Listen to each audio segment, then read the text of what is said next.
Good afternoon.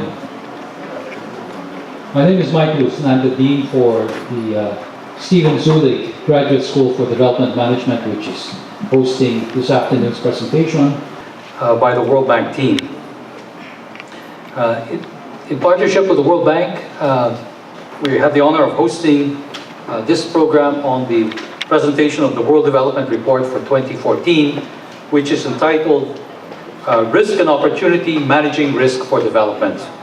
I believe you can download this at the World Bank site and get the PDF of it.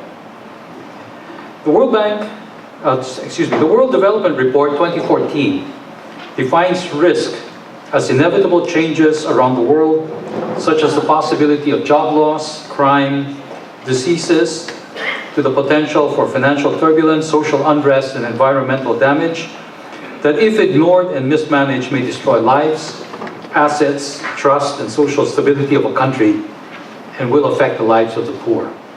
The path of economic development is paved with risk and opportunity.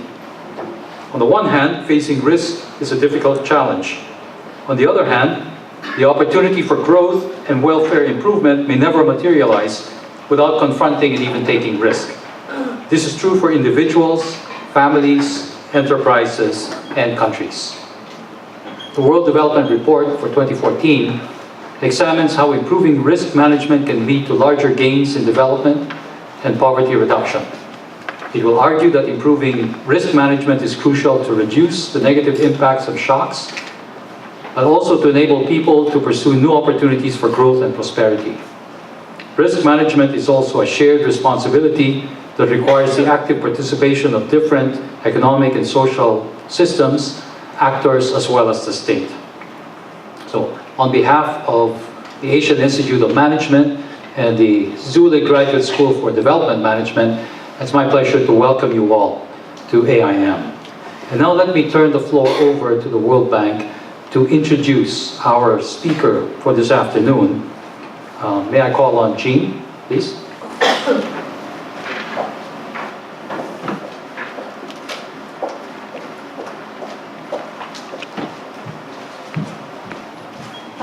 Thank you, Dean Luz, and thank you to all of you for coming today. Good afternoon to all of you, and thank you for joining us.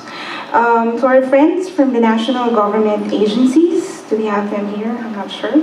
Academic institutions, the private sector, the business groups, to the very committed staff and researchers and students of AIM, and to our friends from the Stephen Zuellig Graduate School of Development Management. Thank you for being here today. I believe we also have NGOs and also the alumni of AIM. Thank you for coming. We are happy to have this event with our Knowledge for Development Center in AIM. The bank have this partnership with different institutions, primarily with the universities, but now we are moving towards building our relationships with NGOs and government agencies to do this kind of knowledge sharing. And so thank you for supporting this activity today. As you know, the World Bank supports the government through financial assistance, but most importantly, the bank develops evidence-based researches and knowledge products that aims to help policymakers and experts have this healthy discourse on emerging development challenges and solutions. One of the knowledge products that the bank develops is the World Development Report, produced annually to provide in-depth analysis of specific aspects of development. The World Bank considers the WDR as one of its major analytical publications that contributes to the global development work. This year, the WDR discusses the importance of managing risks to unlock opportunities, prevent crisis, and protect poor amidst disasters. This report specifically calls for individuals and institutions to become proactive and systematic risk managers. It serves as a valuable guide both for mainstreaming risk management into the development agenda and for helping countries and communities strengthen their own risk management systems. And so I hope that you'll find this discussion very helpful. And now moving towards introducing our speaker today, Xubei Lao is our colleague from the Independent Evaluation Group of the World Bank Public Sector. She's part of the team who made the WDR, and all the way from Washington, she'll be here today to share with you the highlights of the WDR. And so without further ado, I'd like to turn you over to Xubei.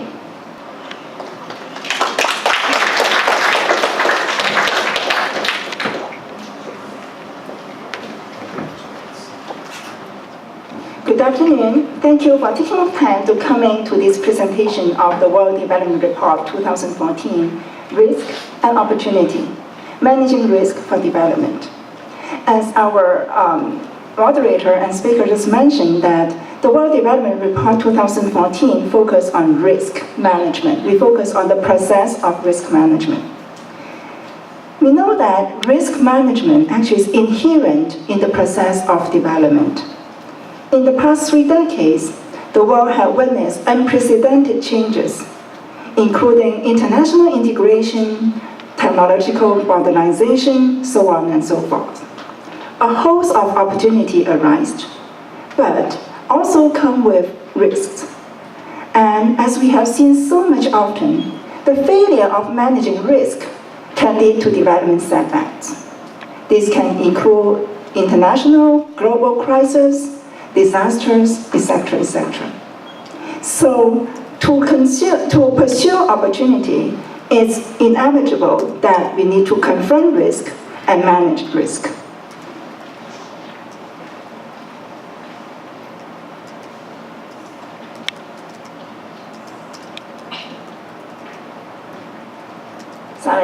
So let me first of all present an example of effective risk management. This is a case in the Bangladesh. We know that in 1970s, a big cyclone hit the country. 300,000 people lost their lives.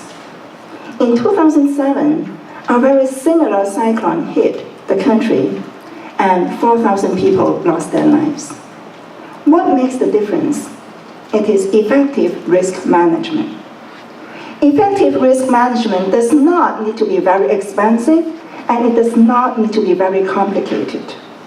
As shown in this example, in the picture, we can see that because of the increase of the number of shelters, because of the improvement of weather forecasting, and also this seemingly very simple methods to communicate with individuals and households that cyclone is coming.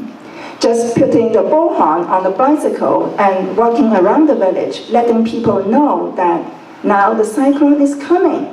And these very simple and inexpensive ways can be very effective in managing risk. So what we argue from this example is that effective risk management saves lives.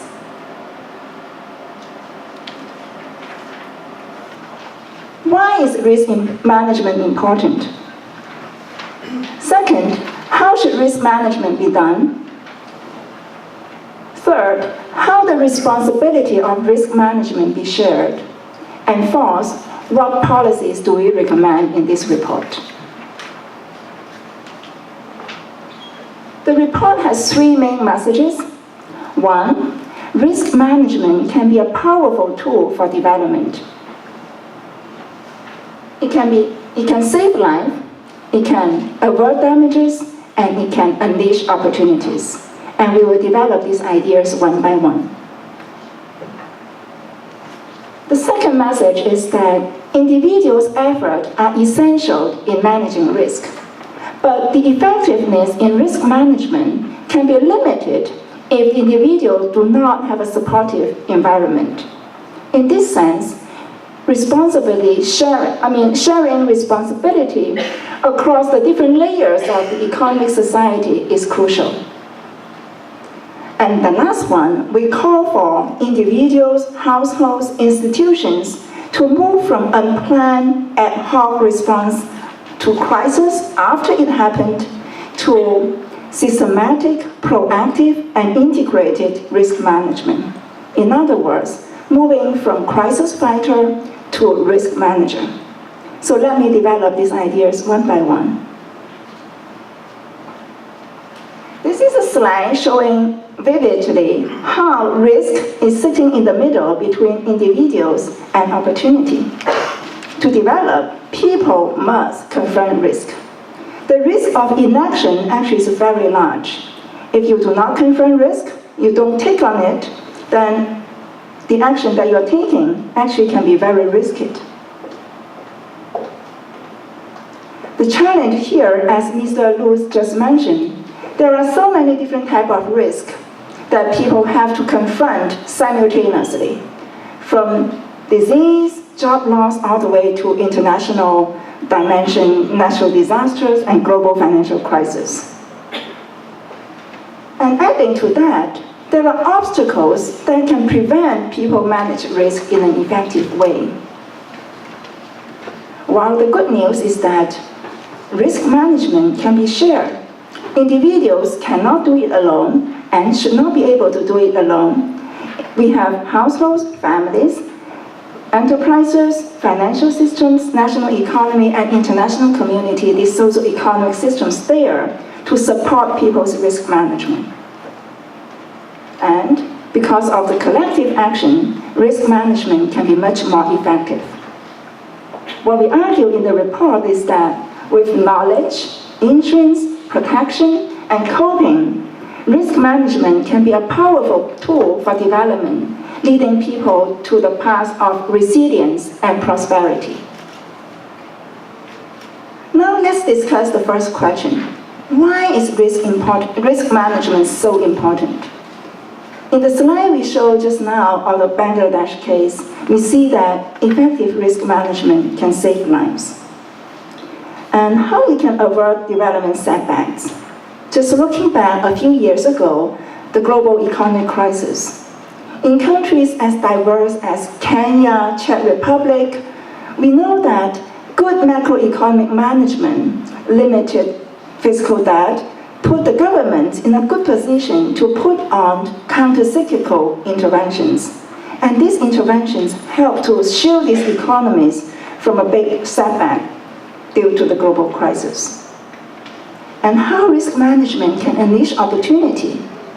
One example is that, say, farmers in Ghana, in India, where they have access to risk insurance, rainfall insurance, they are more willing to take on the risk to invest in fertilizers and other intermediate inputs and take on the crops that are high yield but sort of more sensitive to weather as well. And in countries, villages that risk insurance like to rainfall, etc., are not available. For all valuable reasons, farmers are more willing to take on the crops that are more resilient to all types of weathers, but with limited amount of yield. So with insurance, with risk management, it can unleash opportunity. So in that sense, risk management is an integral part of development. We all know that an ounce of prevention, preparation, versus a pound of cure. And this is true for natural disaster as well as in many other areas. Just look at here a few examples of risk management measures. By taking multivitamins, small children's, this benefit to cost ratio can be as high as 10 times. Risk management is really very cost effective in these cases. Now move on to the second question. Risk management is important, but how can it be done effectively? We argue in the report that it's important to move from crisis fighter to risk manager. But then there are 4 interrelated ingredients. One is knowledge, 2, insurance and preparation and protection, and coping. First of all, knowledge. To manage risk effectively, people must have knowledge. First, they should know what the risks are and what are the internal, external conditions are and what are the possible outcomes are if they take on different actions. Having this knowledge is very important for individuals to allocate their resources in preparation, including protection and insurance. Protection means you take on measures to reduce the magnitude and the probability of loss should something bad happen. While insurance is something that you are transferring resources from good states to bad states. In order to decide how much resources we use for preparation, and within preparation, how much we spend on protection and how much we spend on insurance, people must have the knowledge. So these three combined consist of the preparation stage. And how well people are prepared for risk is crucial, determine the outcome of the shocks. And good preparation quite often can make coping less expensive. And in many cases, if the coping is very expensive, it could have irreversible impact, such as people will get hungry, they do not have food to eat, and they may have to pull children out of school doing something else, and this could be irreversible setbacks on the development of human capital. We have just discussed that risk management is important. It can save life, it can avert damages, and it can also unleash opportunity. We also show that risk management is very cost-effective. Well, what we see is that people still do not manage their risk as effective as we wish. What is the reason? Because people have obstacles, and these obstacles can prevent people in taking on risk management measures effectively. First of all, the lack of information and lack of resources. This can be very true, in particular for the poorer segment of the population and the poorer countries. Resources are spending. Risk management is cost-effective, but it's not cost-free. So you need to have resources and information to start to think about what type of risk that you can afford to manage and what measures you can take. Second, it can be because of the lack of collective action. This can be due to the externality, the incentive structures, and it can also be related to the missing market. For example, insurance. We know that it's good to take on insurance, health insurance, household insurance. But in many of the developing countries, in particular the lower income countries, health insurance may not exist. So even if people think that it's important to buy health insurance and they have the resources to do it, the market is not there. So the missing market can be one of the constraints or obstacles that prevent people to manage risk effectively. And if we move on to externality, we can see that we all know that it's important to clean up the sewage system so everything can flow smoothly. But sometimes this cannot be done in an effective way. Why? Because of the externality, the incentive systems are not quite there. Well, the last one we argue is that there can be cognitive and behavioral failure. Even people know this information, have the knowledge, but they just do not digest it or tend to ignore it. And what we would like to argue here is that this behavioral failure is not only confined to individuals and households. This applies to international communities as well. We know that natural disaster prevention is important. $1 investing in prevention can be having a benefit as high as $4 in the long run. But if we look at the donors' assistance, we can see that only a very small portion of the entire assistance goes to natural disaster prevention. Now we would like to move on to the third question, how the responsibility of risk management can be shared. Because we know that individuals, even if they wanted to manage risk, even if they have some resources, it's often not quite enough for them to effectively manage risk. And we argue here this 6 socioeconomic system, from households to local community to enterprise sector, financial system, national economy, and international community, they can also individually play a role in supporting people manage risk, But of course, if they do not function well, they can create new risk and impose the new risk to people.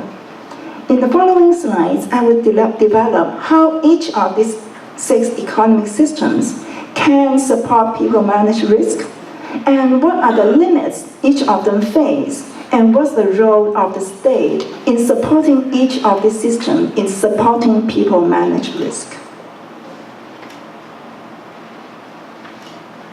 Now, let me start with households. We know that a well-cohesive household is very important for people to manage risk. It's the first layer that people go to. We know that within a family, people pool resources together. The most vulnerable, including the young, the elderly, the sick, can get taken care of. And for the young, they can get the investment in their human capital so that in the future, they can develop their full potentials. But households, they can manage certain risk within the household, but they are not sufficient in helping people, individuals, to manage risk across households. For example, health insurance. Health shocks and income shocks are one of the most important shocks to individuals. In particular, if the household head is sick or dead, then it would have very severe impact on the household's well-being. Well, in the developing world, we know that health insurance is not so much prevalent. And in here, the state can have a role to play in offering universal health care with means testing measures and have an inclusive social safety net to protect the vulnerable. Second, local communities. A cohesive local community can play a key role in supporting people's risk management. They provide very useful informal frameworks to pool risk and confront common risk at the community level. This is very important, but it's not sufficient. Why? Local community, they are good at pooling resources within their community level, but if this risk and shock are so big, or the preparation of risk management needs some long-term framework, then the local community is often not the most appropriate entity to manage this risk. And in this circumstance, the state have a crucial role to play in providing public infrastructure, public policy to mitigate the risk that at the local community level people face. The enterprise sector.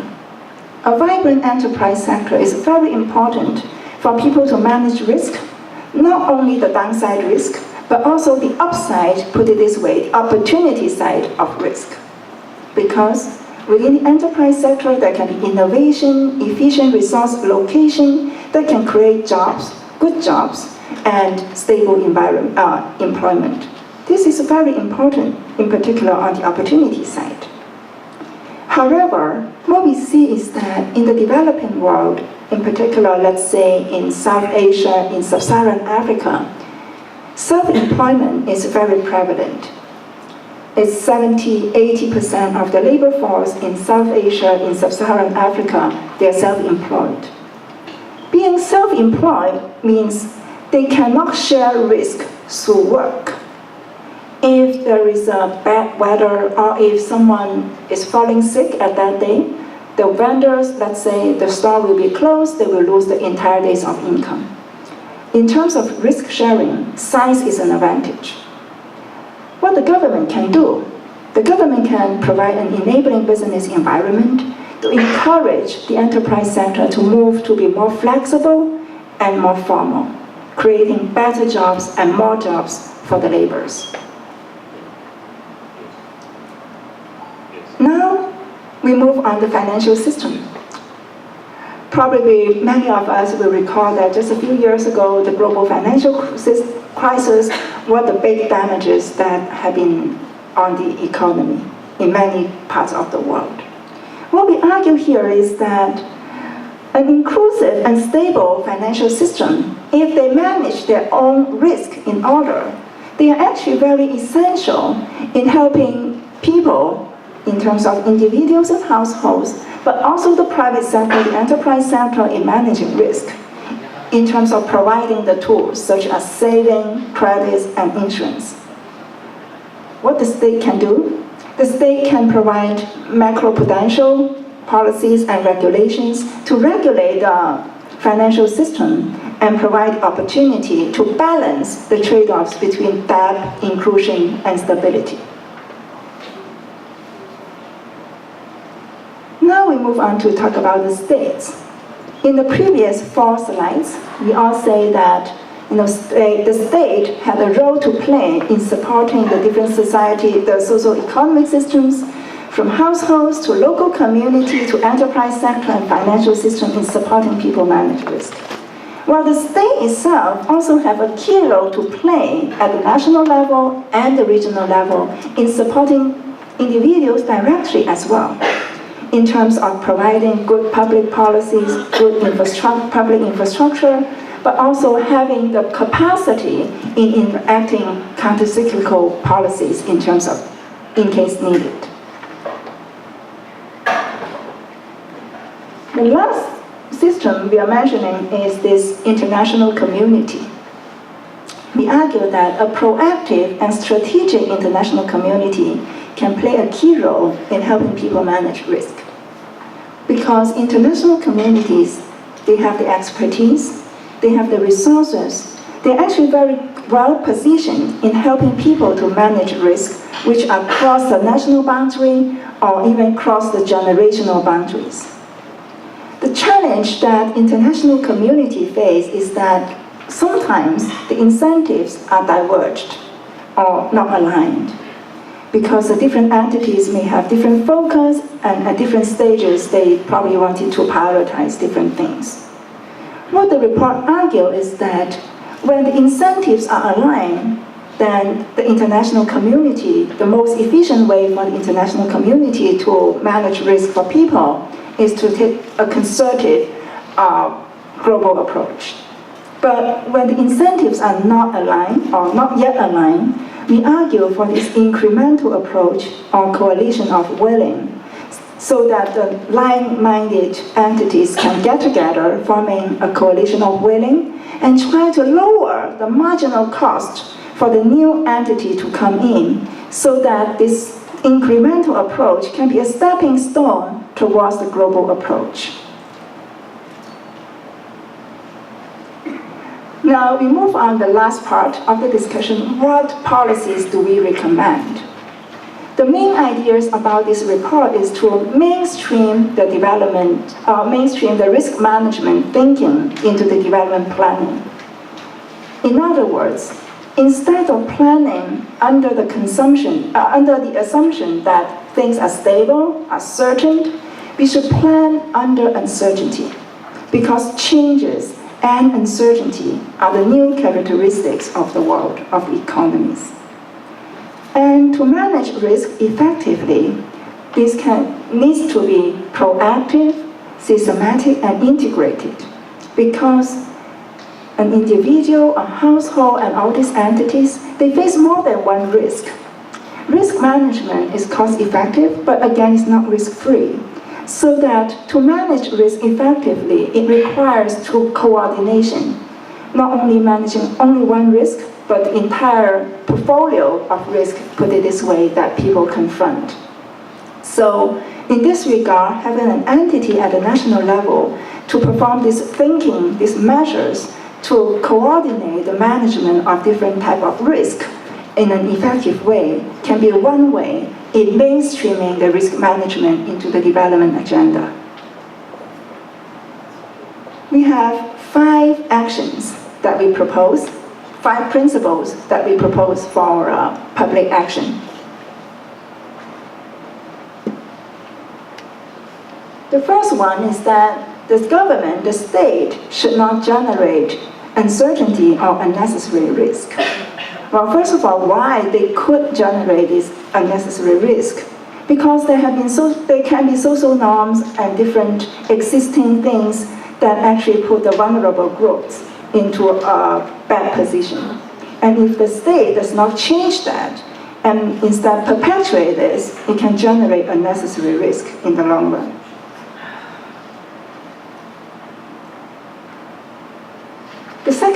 principle is to provide the right incentives. We argue that individual efforts are essential in managing risk, while they need support. Well, the most important thing is that the supporting systems, the government, provide incentive framework when people manage risk and not to shift risk or impose risk to the innocent entities. One thing we discuss here is about the financial bailout. We see this happen in several cases. Financial bailout is not only a burden for the government on the fiscal side, it can be quite high in terms of percentage of GDP. But also, if it's not done very well, it can create a negative incentive to encourage the entities such as some financial institutions to take on risk excessively, and at the end of the day, they could not manage them, and these risks are shifted to other innocent entity. So if financial bailout is needed, in many cases this can be needed because if not, it will have drastic implications on the economy. If this is needed, it must be done in a very good way, in an orderly way.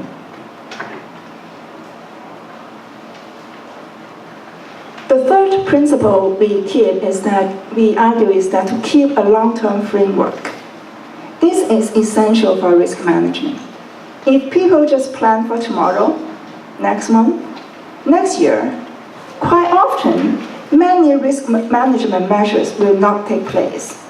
Why? Let's take natural disasters as an example. Earthquake. How often an earthquake will take place? If you just plan for tomorrow, next month, I'm not sure it's very worthy to invest in preparation. But disaster, as we know that, we don't know when and where exactly it will take place, but we know that, unfortunately, it might take place sometime in the future, somewhere. So taking the long-term perspective is really essential for risk management. One example we have here is that in 1953, there was a big flooding in Netherlands. And what the government do at that time was not to rush into building another dike, but they established the institution to discuss what is the right level of risk this country is willing to take and able to take. Building a dike is good, but if the dike can only sustain regular or standard rainfalls and this kind of events, sometimes if really something big, once 100 years or once 500 years happened, this kind of shocks happened, this false sense of security can actually create larger damages to the economy. So it's very important, like the case of Netherlands, to establish the institutional framework and make this risk management a long-term thing.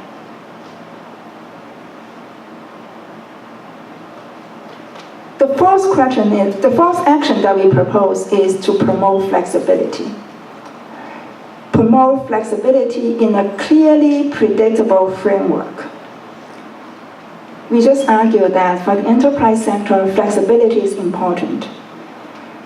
In Denmark, we know that a few years ago, for the global financial crisis, after the crisis hit, the unemployment rate in Denmark is 6%, which is pretty low compared with many European countries. For example, Spain was 20-something percentage of the labor force unemployed.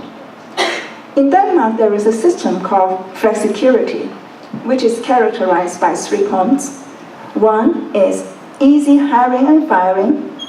2, strong active labor policy. And 3, inclusive social safety network. So what we observe in Denmark is that people might be laid off from one firm, but they quite easily, in a short term, find another job, a similar job, in another firm. So the unemployment spell is short, and the unemployment rate for the entire economy is low.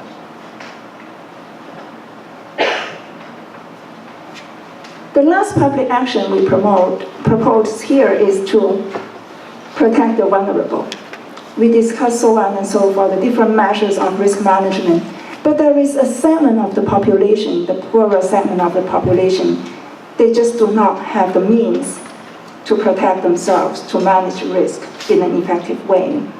And the state has a strong role to play here in providing social safety nets. It can be conditional cash transfer, it can be public work. There are many good examples across the world in doing these things.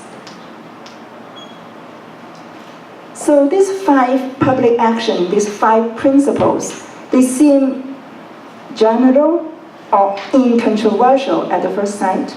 But putting all these 5 together can become a challenge and sometimes include tensions and trade-offs that the government needs to make. And how to implement them, it really depends on the country's specific context. With all that, I would like to thank you for your attention for this presentation and invite you to visit our website. That's real quick. Anyway, we invite you to visit our website, and we have all the report documents, including the 300 pages report Mr. Louis just showed. We have a 40-page overview, and we have a 4-page main message adapting to your demand. And please send us any comments, suggestions. We also have some videos, including cartoons, which you will see in just a minute. And again, thank you for your attention, and I welcome your questions and comments. Thank you. Important finding of the World Development Report 2014 is that risk management can be a powerful tool for development. It can save lives, it can avert economic damages, it can prevent development setbacks, and it can unleash opportunities, especially for the poor. For that to happen, however, we need to change the way we conduct our risk management. Risk management is the process of confronting risks, of preparing for them, and coping with the consequences. And the way that we advocate in the report is that we should stop being only crisis fighters, that is, just reacting to crises after they occur, to becoming a proactive, systematic, and integrated risk managers. So the emphasis on preparation for the report is very important.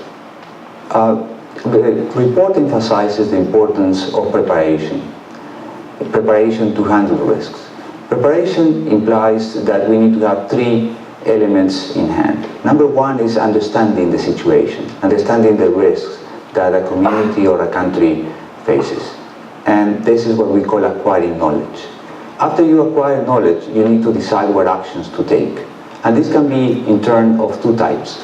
Building protection, that is to diminish the possibility and also the size of the loss, or acquiring insurance. Insurance means transferring resources from good to bad states of nature, or from wealthier people to less endowed people.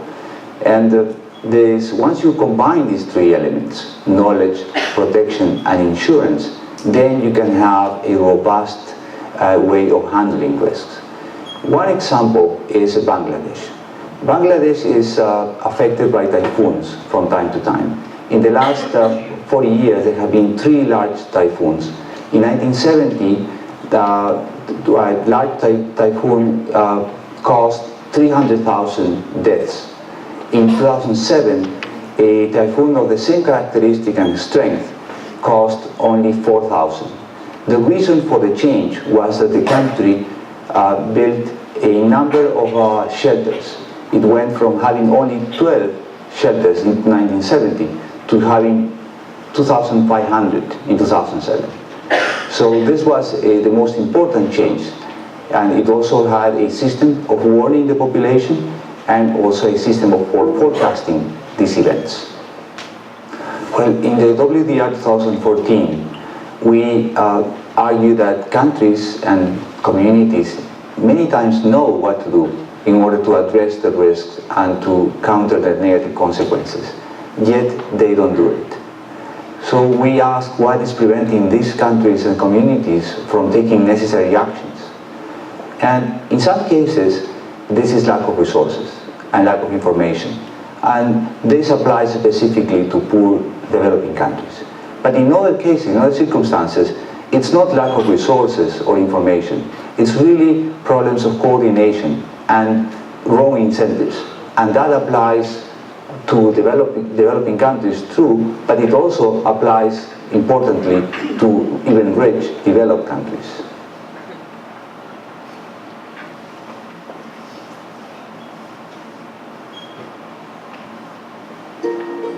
The Gomez family lives in a shantytown on the outskirts of Lima. Only a few years ago, the family lived in a rural village in the Peruvian Andes, where they had a small farm. The region was prone to droughts, and they could never earn enough income to escape poverty. Many of their neighbors in the village had migrated to the city in the 1980s, pushed by civil conflict in the countryside. The Gomez family refused to go for fear of losing their land and finding nothing better in the city. The risk was too large. Peru was a different place at that time. Inflation and unemployment were rampant, and the threat of civil conflict was ever present. In the 1990s, the macroeconomy was stabilized and the civil conflict ended. New opportunities started to arise in urban and rural areas. At first, these opportunities eluded the Gomez family. A dam had been constructed near the village where the family lived, but using its waters required the renovation of canals on their farm. They applied for a loan from a commercial bank but were denied, which came as no surprise since it was their first time applying. Mr. and Mrs. Gomez came to believe that their children had no future in the village and decided to migrate to the city. This time, however, they did not have to worry about losing their farm. They had been given a property title and were able to sell the farm to a richer neighbor who had the capital to renew the canals. The money from the farm would give the Gomezes a cushion as they took the momentous risk of migration. Lima, with just under 10 million inhabitants, seemed like a huge and inhospitable place to the Gomez family. That is why they decided to move to the shantytown, where many members of their village had relocated. There they would find companionship, cultural identity. All the festivals of their old village were properly celebrated here, and of course, help finding a job. Mr. Gomez got a job on a construction site, but the work was irregular with frequent layoffs. Mrs. Gomez would have to pitch in, and she was fortunate to find work as a seamstress in a textile enterprise. The grandmother helped out, taking care of the children when they returned from school. Having two income earners and a willing grandmother made the Gomez household more resilient to whatever might happen. And things did happen. Mario, the eldest son, was injured in a traffic accident. There was no car insurance, and the Gomez family had to bear the cost of Mario's medical treatment. They could not have done it alone, and they didn't have to. They relied on a public hospital, run and financed by the state. Medical treatment there was of uneven quality, but it provided basic services. The Gomez family had to spend some of their limited savings to supplement the hospital services and buy medications, but all of that was worth it because Mario recovered. The Gomezes had to dig into their assets once again, but this time for a very different purpose. Elena, the second daughter, whom everyone regarded as the brains of the family, came home one day and asked her parents if she could study English in the evenings. This was a good idea. Peru had recently signed several free trade agreements, one of them with the United States. And exporting companies had started to grow, offering jobs to young, qualified people. English would be a big plus. Some months before, however, her parents would have declined her initiative on the grounds that it was not safe to be out at night. Police protection was scarce in the outskirts of the city, and criminals took advantage of that. When a crime wave eventually affected the Gomez's shantytown, the community put together neighborhood patrols, effective, although at times unduly harsh. When Elena asked for English classes, the safety risk had been reduced, and she could go out to study in the evenings. As time passed, Elena and her family would be well prepared to benefit from the period of stability and sustained growth that Peru was experiencing. Confronting risks and seizing opportunities may have put the Gomez family on the path out of poverty, possibly forever. It was their work, initiative, and responsibility that made it possible, but they could not have done it alone.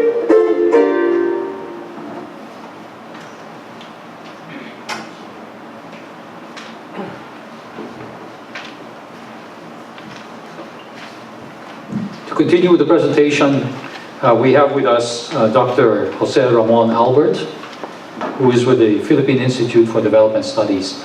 Until very recently, until February of this year, Dr. Albert was in fact the Secretary General of the Philippine National Statistics Coordination Board. He is currently the Senior Research Fellow at the Philippine Institute for Development Studies. Toots is a statistician by training, and he has written on a wide range of topics, spanning poverty measurement and analysis, education statistics, agriculture, climate change, survey design, data mining, and statistical analysis of missing data. Okay, he has done consulting work with a wide range of international and national organizations, the United Nations Statistical Institute for Asia and the Pacific, UNDP, the World Bank Group, the Asian Development Bank, Department for International Development, the PIDS. He has also served at a number of government agencies in developing countries, notably Malaysia, Laos, PDR, Qatar, although Qatar is, I guess, hardly developing at this point, Malawi. Okay. He has also been engaged with a number of Philippine agencies such as the Commission on Population and the Bureau of Agriculture Statistics. He has a rather long CV, so let me cut to the chase and invite Dr. Albert to give his presentation. Toots, please.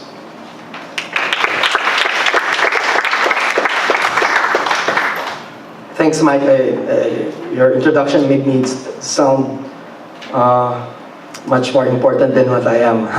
Anyway, it's a great pleasure and honor to be asked to give my views about the 2014 WDR, a rather timely report about prospects on growth, development, and progress in societies in the midst of multifaceted vulnerabilities faced from systemic risks and what are known as also idiosyncratic risks, which are specific to households and individuals.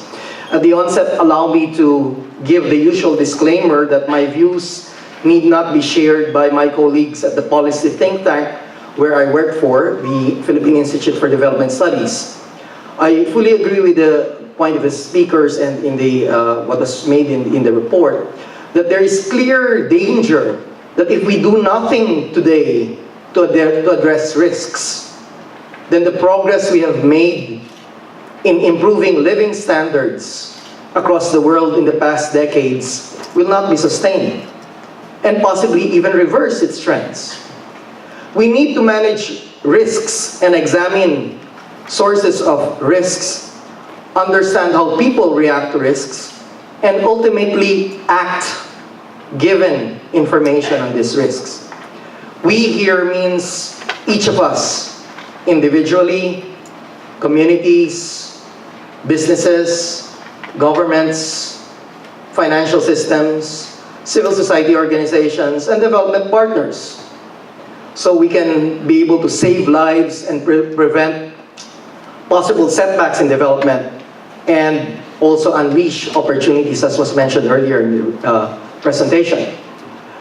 The literature, oops, sorry, I pressed the wrong key. All right.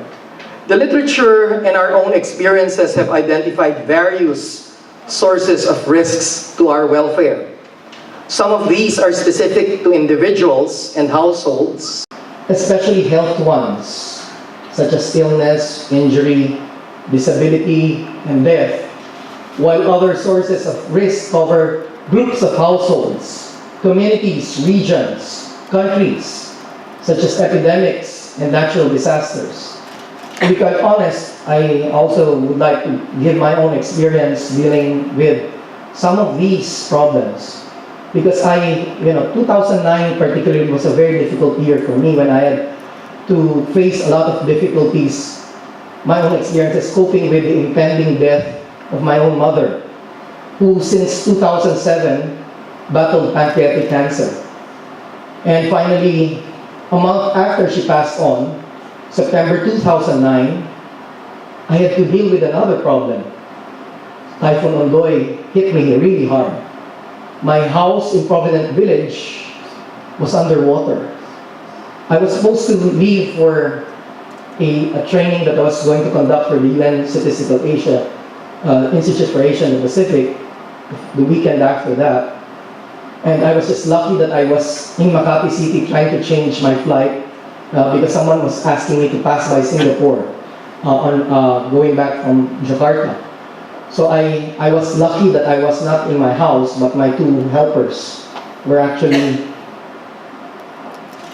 on the roofs for several hours, actually. It's more than a day. And at that time, I kept asking, why did government tell us any information that we were at risk? Why? I mean, I fault a lot of people. I fault myself also for putting myself at risk. Because essentially a disaster will not happen if there are no people there. It was a very painful experience for me and many other residents in that village. In fact, it took a while for people in Provident Village to actually go back. Some of us, myself included, wisened up and left. I now stay in Makati. I mean, far away in a condominium, 25th floor, where I hope I will not get any floods, but I'm still at risk from earthquakes, right? And I say this again because, in a way, this becomes very personal. When you're thinking about risks and all of these sources of risk, you have to contextualize this. And I feel glad because, when Mike was sharing with you the list of things that I've been doing, I was lucky I was hired in Qatar for a few months and sort of recovered very fast from all the financial losses that I had, from that experience dealing with the health problems of my mom, plus the disaster that struck me really hard. Of course, we also have other sources of risk that we face, including environmental, political, socioeconomic ones that include the loss of job, family breakups, crime, terrorism, spikes in the prices of food and oil, as well as financial and economic crisis, deforestation, pollution, wars, and political upheavals. We are well aware that many of us in the developing world face not only one source of risk, but a combination of these, which have interlocking effects on each other. And the developing world is not alone in experiencing risks. We see rich countries likewise getting hit hard by these manifold sources of risks to welfare and progress in societies. In the case of natural disasters in particular, many of us may well be aware that natural disaster depends on the hazard itself, as well as population exposure and vulnerabilities. An earthquake or a tropical cyclone by itself will not become a disaster unless there are people exposed in the area. And when the hazard hits a populated area, some groups, especially the poor, are more vulnerable to the effects. And among the key messages, let me rephrase some of the key messages that we heard earlier. But what I was taking on from the readings when I looked over the entire report was the fact that despite the progress we have experienced in the past 100 years, improving life expectancy and other socioeconomic indicators, we also know that growth has not been inclusive. We in the Philippines know this particularly as the most recent poverty figures that my office, the NSAB, or my former office, suggested that the proportion of poor households in the Philippines in 2012 is practically the same as the figures 3 years ago and even 6 years ago. I mean, this may be surprising to some who might say, the current government has been spending so much on conditional cash transfer and a number of social programs, much more than previous governments. They've been spending especially on education. And some people might wrongly think that this is indicative of the failure of these public interventions. But on the contrary, I give a lot of credit to this government for coming up with a number of social protection policies and programs. The reality is that conditions are never the same in the past several years. Climate disasters may not be increasing in their numbers, particularly in the Philippines, as the number of cyclones that visit the country continue to average around 19 to 20 per year. But the nature of these hazards has changed.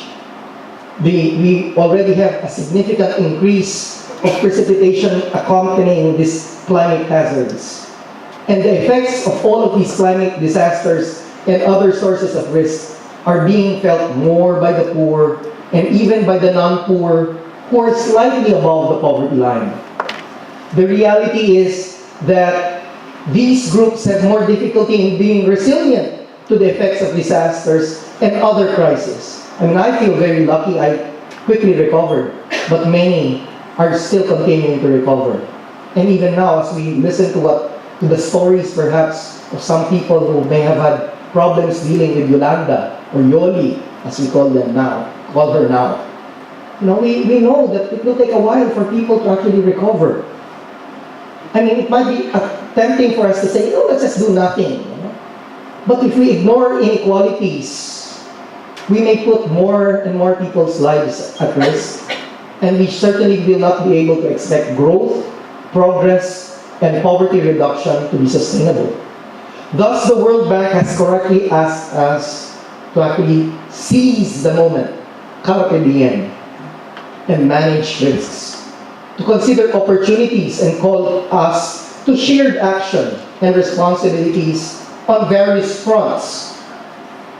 Central banks can consider macroprudential monitoring more proactively and examine risks in the financial system and make the appropriate countercyclical measures to ensure the soundness of the financial system. In the Philippines, we've also been doing seasonal forecasting models to understand climate variability, as well as the agricultural information system in itself. These have been inputs to our decision makers in the agriculture sector so that they can ensure food security. The Philippines, we all know, is being exposed to multiple hazards of nature.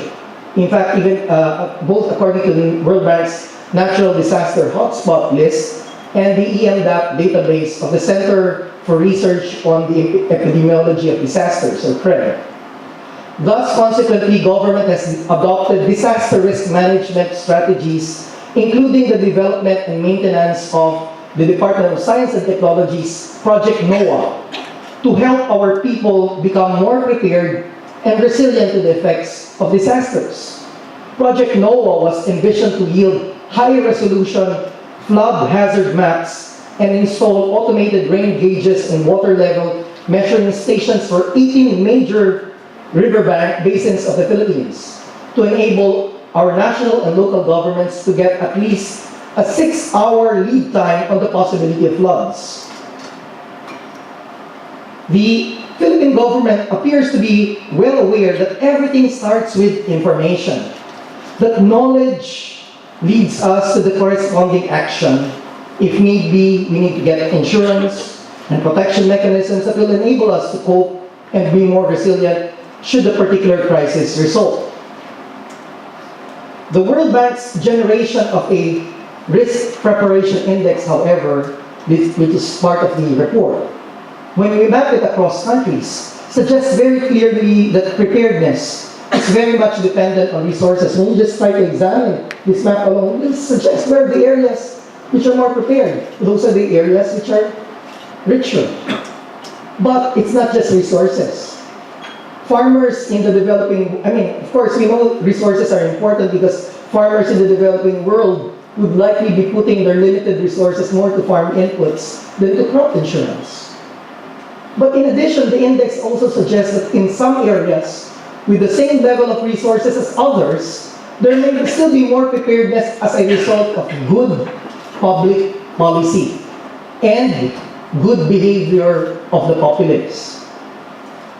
What do you mean by good behavior? I'll say that in a little while more clearly. Clearly, though, there are bottlenecks to good risk management. And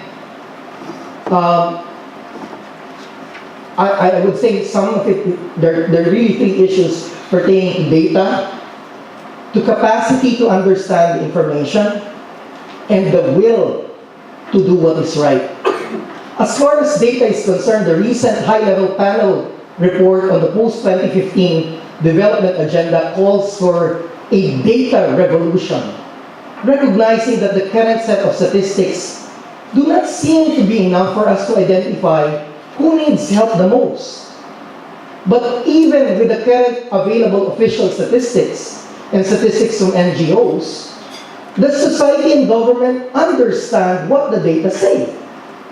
And when leaders make some investments in managing risks, say to implement conditional cash transfers, to invest on Project NOAA and disaster preparedness, are we willing to support our leaders who make decisions in the face of uncertainties?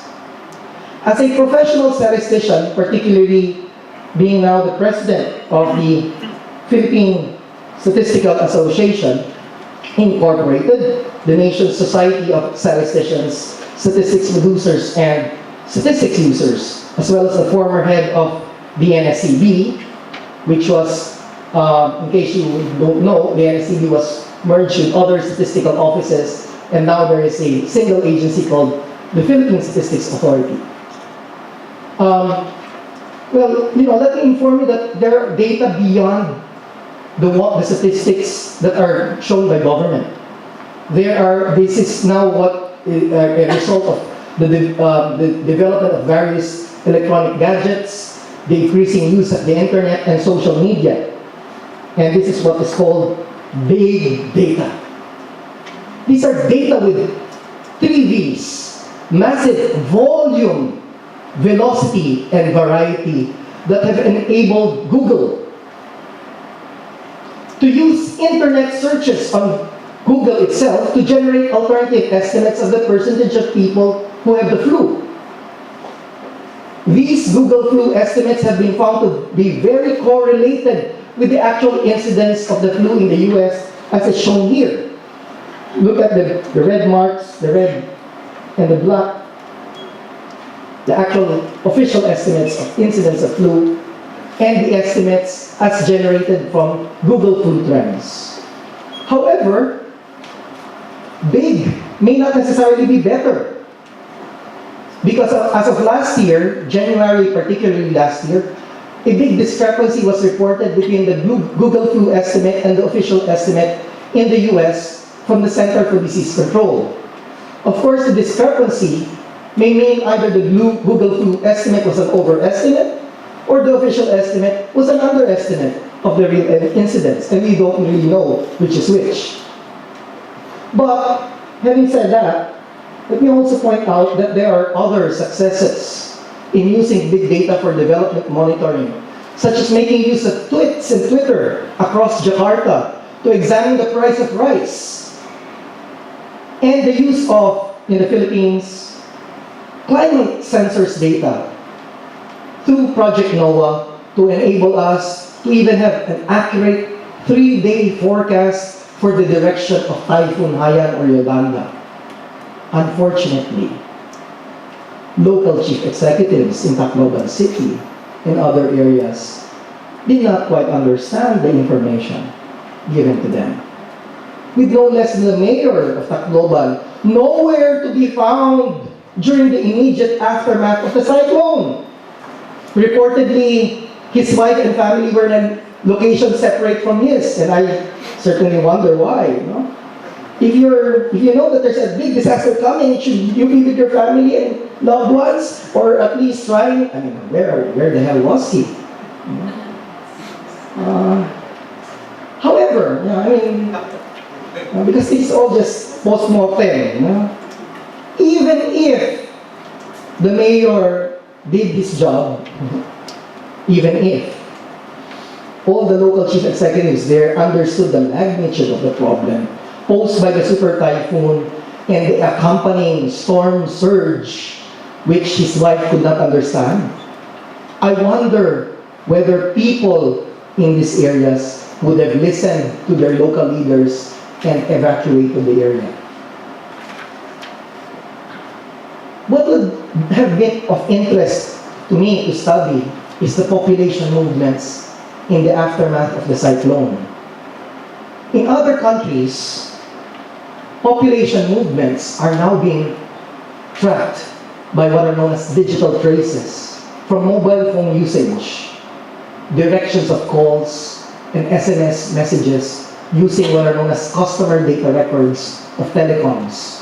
As the following video, can you please click on the link, from Geneva illustrates. Let me just, I hope you won't mind.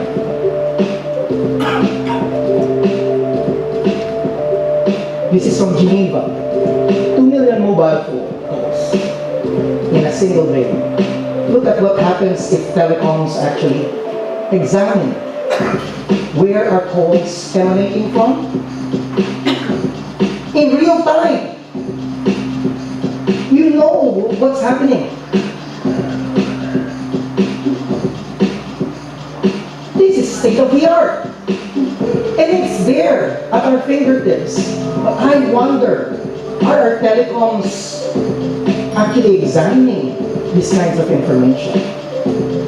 In Jakarta, they have been doing it. They've been examining all these SMS messages, where are they emanating from, and they have managed to see how it correlates very strongly with traffic movements. And it could be done also here, if I can just imagine, try to find out where are people texting before a disaster strikes, and where are they after. A day later, a week later, we should be able to do this. Okay? The power of data.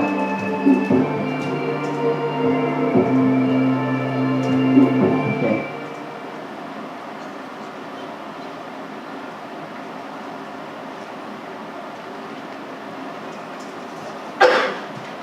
I'm just saddened why, unfortunately, our telecoms in the country may not be moving forward to work on a project, given the repeated natural disasters we're encountering. We really need to make sure that we are looking at population movements. Finally, as I pointed out earlier, all these efforts to manage risk is really about making investments in data and communicating information to decision makers and to society in general, in reducing risks and in mitigating risks. We cannot keep mopping floors when the tap continues to run. It is time to act, and to act guided by evidence. The World Bank even suggests that each country in the world should create its national risk board and an independent fiscal council, either within government or a non-political advisory body to the government, to help evaluate the risks facing the country and to provide solid advice on how to proceed in managing risks. Although I am supportive of this idea, I just wonder to what extent this advisory body will have influence in the public policy arena. I nonetheless congratulate the World Bank and give it a 2 thumbs up for coming up with this thought-provoking report that will undoubtedly lay the grounds for the ensuing debates within and across countries on how we can move forward in managing risks to progress and development. Thank you.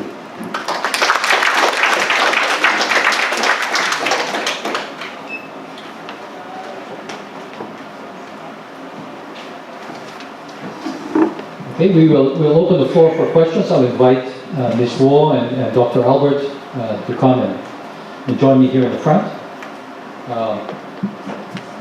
Please introduce yourself, your affiliation, before you ask the question. I'll address it to either one of our 2 panelists. So, anybody like to take the first risk? Take the risk of the first question? Yes, sir.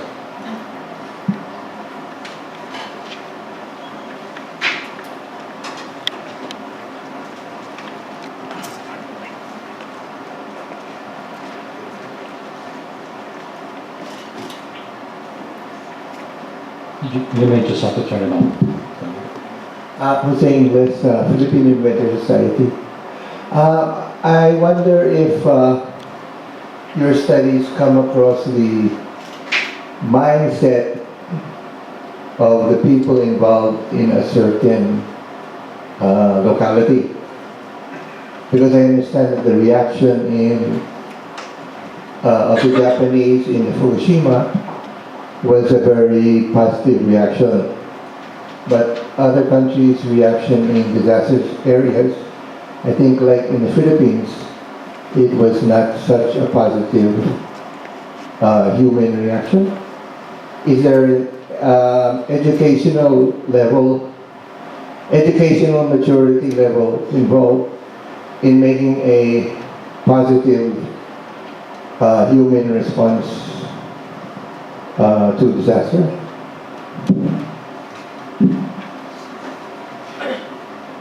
Any of you? Well, let's collect a few questions. So that question has to do with the response, The mindset. the mindset. The mindset of the people. Is there any study on this? Is training and education required on the mindset of the people, or does your scope just people in general without education, or with education? Okay. We'll take a few more questions. Yes, sir. Okay. We'll keep track of these questions. Good afternoon. I'm Ramon Albert for Ms. Xubei Lao. Will the World Bank and the IDA now require the 5 principles for public action as a requirement for future loans and credits? You mentioned about the 5 principles of public action for better risk management. Will this become a policy of the World Bank to require this of its future borrowers for World Bank loans and IDA credits in the future? Also, I've never known somebody who has 4 MAs, PW and friends, so I always have said bonjour to Ms. Dua instead of ni hao, we should greet her with bonjour. Yes, the only question I have is whether in the future would borrowers be prepared to do more sensitivity analysis, do more uncertainty decision making as requirements for them to receive future World Bank loans or IDA credits as the case may be. Thank you. Okay. One other question? Okay, if there's none, I'm here to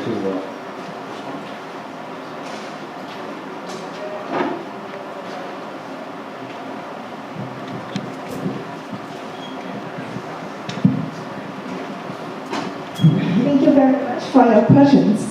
The first question, if I understand correctly, is about whether education make a difference in the mindset for risk management. Right. Thank you for a very interesting question, and I do think this is a topic that in the research area. What we argued in here in the report is that risk management is a powerful tool for development, and having the information is crucial, the first crucial step of the four elements of risk management that we argue. And having knowledge is the first step for having a good risk preparation, because it can have the information, people can allocate resources between protection and insurance in an efficient way, so that can be a good preparation. In this sense, having education can certainly help people to have more information in this sense, to be prepared to get information and digest information. So in the report's perspective, having education and having information here is important for risk management. In the report, I don't recall there's a discussion on whether there is significant difference between the education level and the mindset for risk management. But what we are doing here actually is to disseminate the report and to spread the knowledge about the importance of risk management. And I'm very much hoping that eventually will help to disseminate our main idea and spreading around the idea of importance of risk management. And this would be one of the main ideas that I would like to get across for the report. If I may switch to the second question, which is the 5 public action principles that we promote in the report. By public sections, we actually say that this is the important things that the government or the state can do to provide a framework to support the different economic societies or systems to manage risk and support individuals and households to confront risk. I'm not sure I understand your questions correctly. My perspective as a bank staff, well, only from my personal perspective, on this report I can only comment on the global perspective. As a bank staff, I understand that the bank, the disbursements of bank loans or credit has its own conditions or triggers, which is a specific thing for each individual loans. So I think my comment on here and my intervention today focus on the World Development Report, which is a flagship report of the World Bank Group. We focus on risk management here. The objective of the report is to try to achieve two things. One is to try to promote the thinking of mainstreaming development, risk management into the development thinking. And second is to provide a framework, provide ideas to help governments, countries, regions, and communities, individuals, to strengthen their risk management methods and means. Thank you.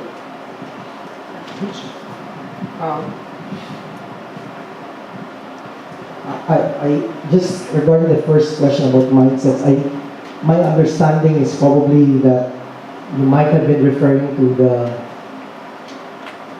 immediate aftermath of the disaster when we probably also that there was some looting going on, and we felt bad about it, and we wondered, is this because some people are more educated than others? I started asking somebody who's more into the social sciences, a psychologist and other people in social sciences, and that person actually told me that, I mean, to be fair to our countrymen, actually even the looting, it happened even in Japan, believe it or not. Just people that just don't realize that sometimes when it's not a question of your education or lack of it, but when you start feeling that everything fails, that there's no system, no food, and you start wondering, how come there's no food, but why will somebody loot and get a refrigerator or a television set? Will they be able to use it to buy food? I mean, maybe they could barter the television set that they were bringing with them, and bring it to some place where who would be able to give them food, I mean, to be fair, there was too much of an attention by media and social media groups on the negative things that were happening in the aftermath, but they also forgot there were also wonderful positive things happening during the aftermath. And I think we have to be more cautious about that it's also these images about mindsets that we tend to be rushing to judging, and we have to be conscious that maybe I'm so certainly glad I wasn't there when it happened. I'm also glad somehow it didn't happen, that the typhoon could have just swerved a bit and passed through Manila, and I just wonder, what would have happened to Metro Manila if the typhoon had struck us instead. Because no matter what, when people get hungry, it gets so chaotic. And no matter how hard you try to say, let's do risk management or let's do this and that, there are primal aspects that go about. You need to feed yourself first, at least for the next few hours. Right? Yes, sir.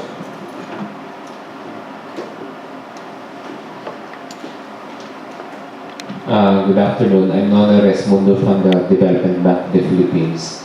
From the presentation, I have this impression that the types of risks actually included in the report will be more on the risk related to environment, disasters, and things like that. But not so apparent to me, which I may be wrong, would be the soft side of risk, like for instance, governance-related risk, political risk, although there was mention by Dr. Albert on the political risk.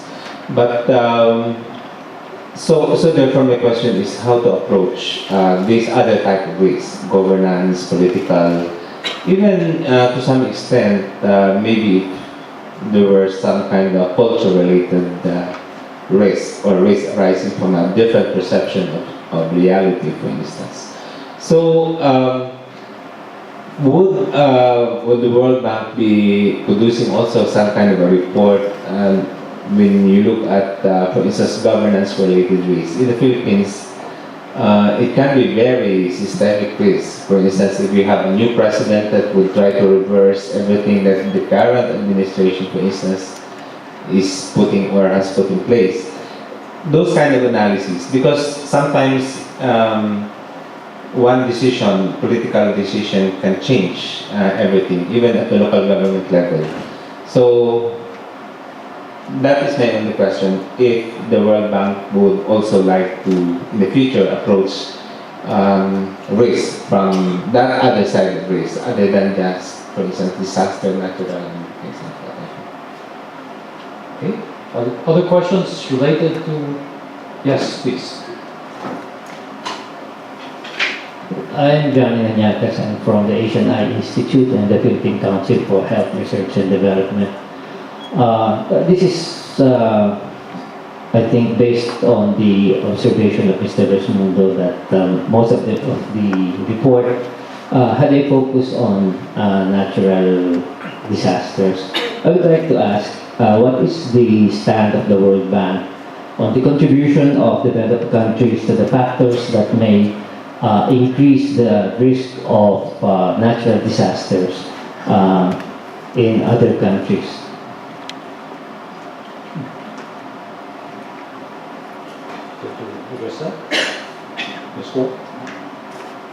Thank you for your questions.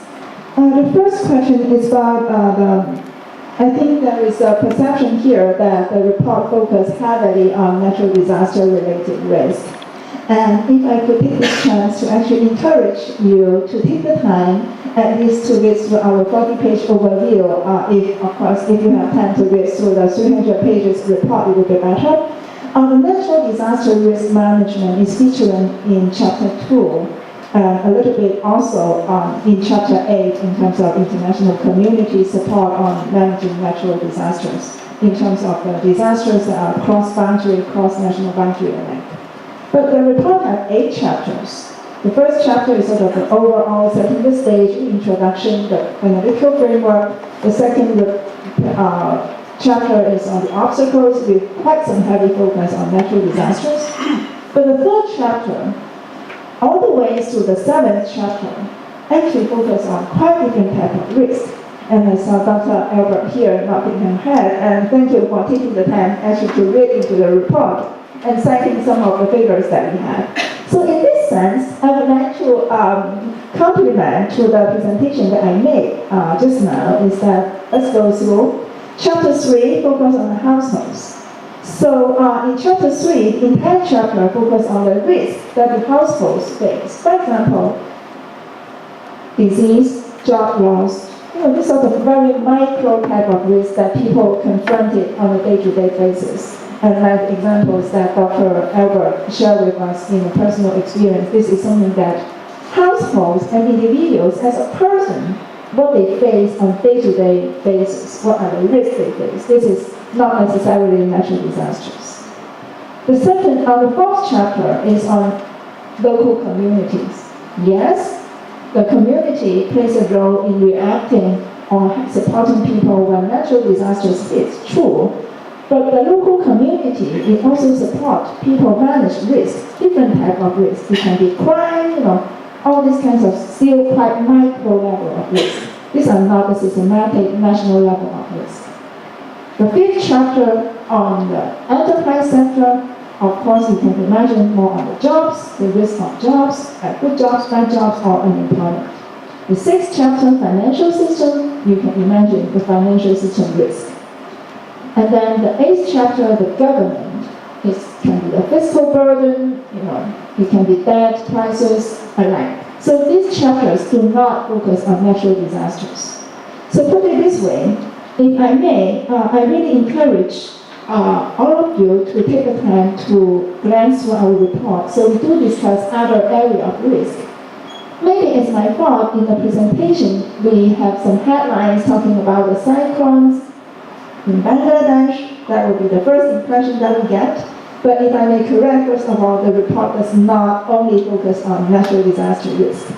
If you are interested in actually go into the natural disaster risk management, I would encourage you actually to read other reports. I mean, our report is good. First of all, I would advocate this is good, and it focuses on the process of risk management in the sense of the process of managing different type of risk. This is the focus of the report.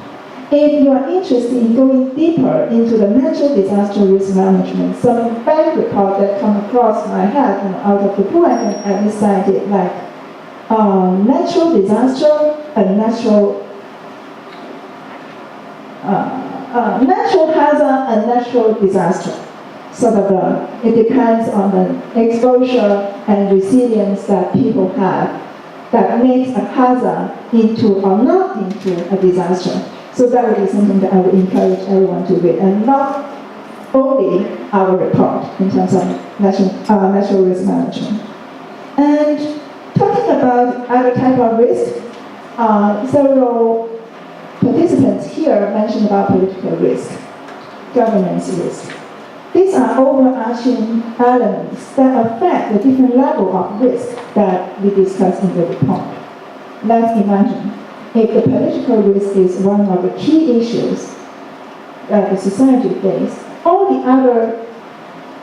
these socio-economic systems, from households all the way to national economy and international community, have to confront this risk or uncertainty, we put it this way, in the report.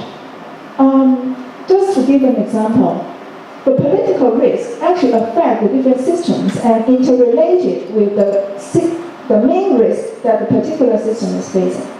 Take for an example in chapter 5, which is the enterprise chapter. We do have a box talking about when the economy is unstable in Cote d'Ivoire, when the economy, the political situation is not the most stable one, how this affects the enterprise sectors and how the enterprises can organize itself to weather through it and what the impacts are.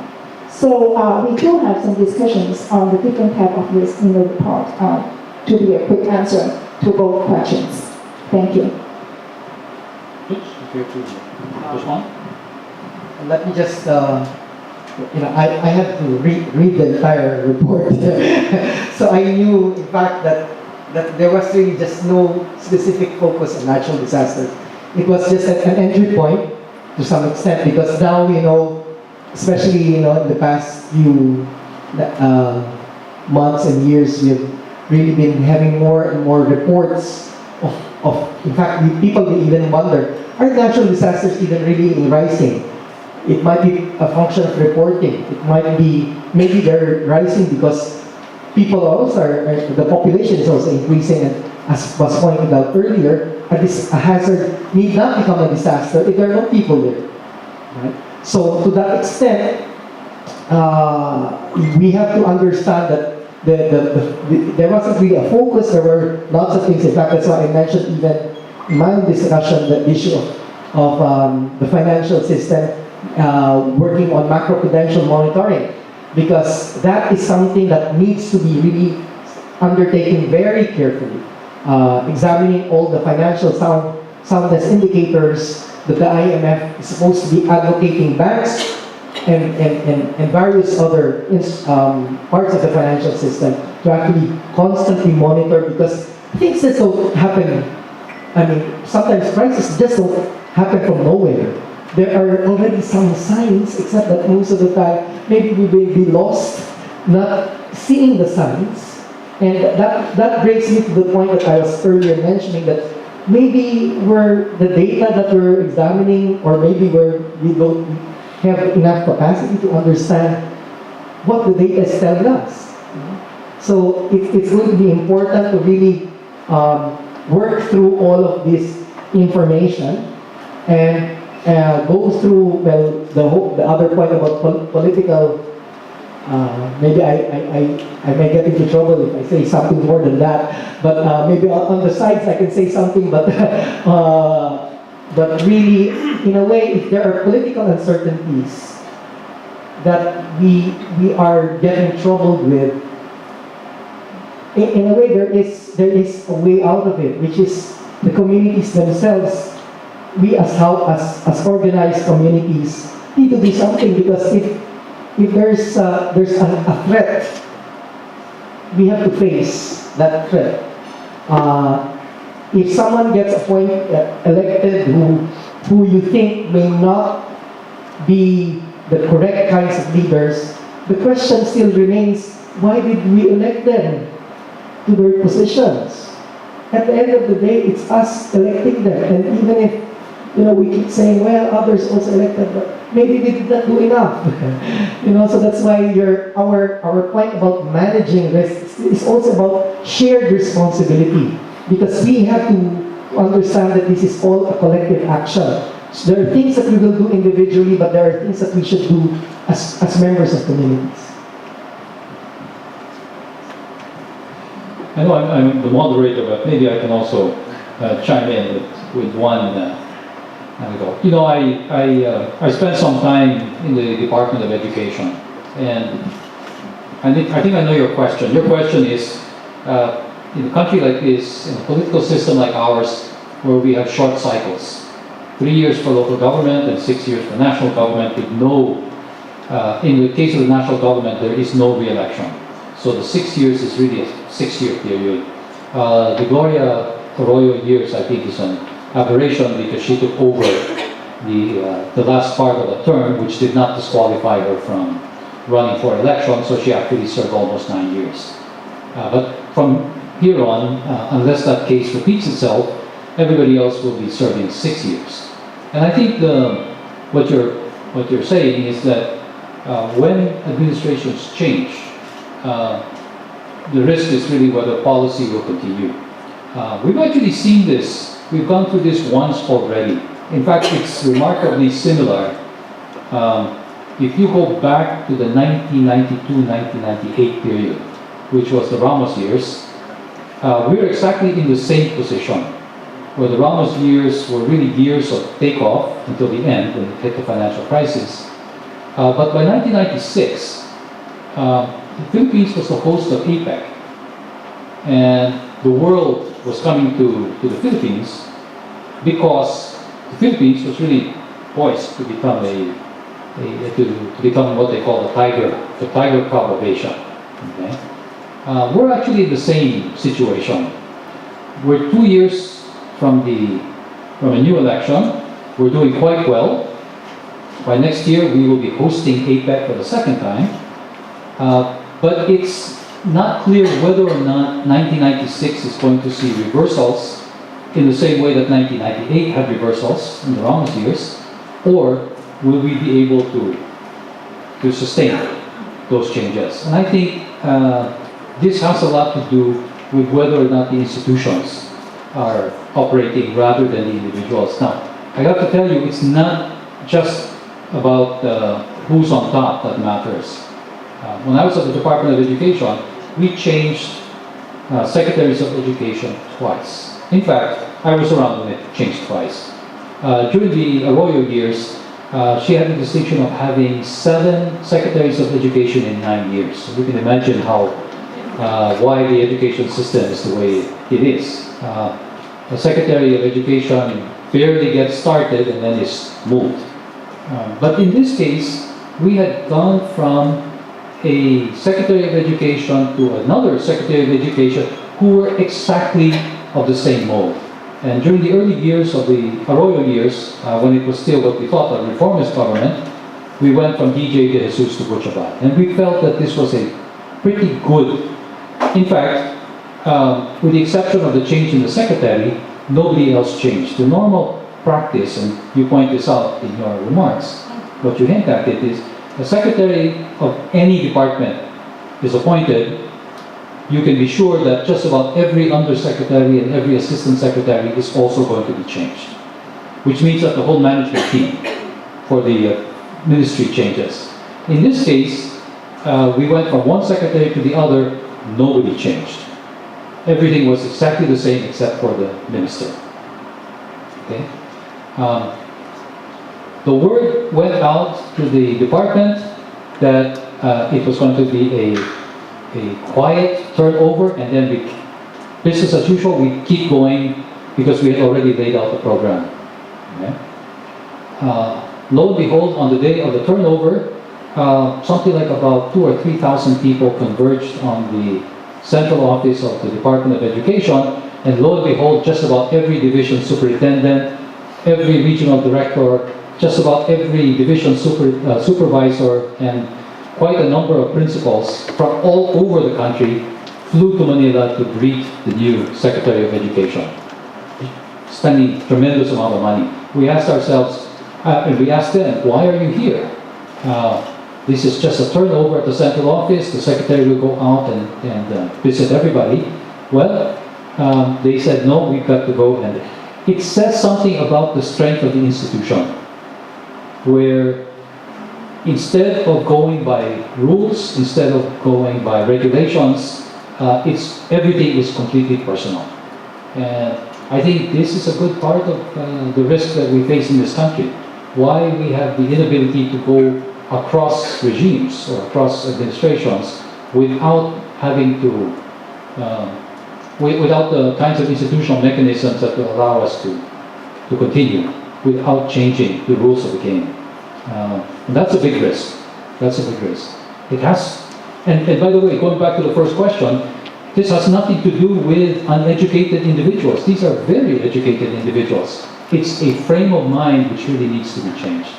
And that's something we have to work on. And I think that's part of the institutional risk, the governance risk we have in this country. And I think that's the question that these two gentlemen are asking.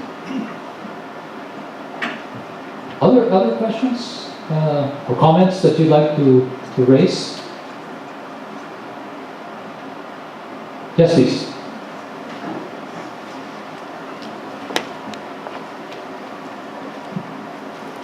Good afternoon. I'm Justin Simon from Junior Philippine Economic Society. Yes. My question is, if there have been studies that prove that countries belonging to an international community, specifically those community within the same geographical region, confronts or manage risk better than those countries who do not belong to a certain international community. Other questions related to this? Yes, please.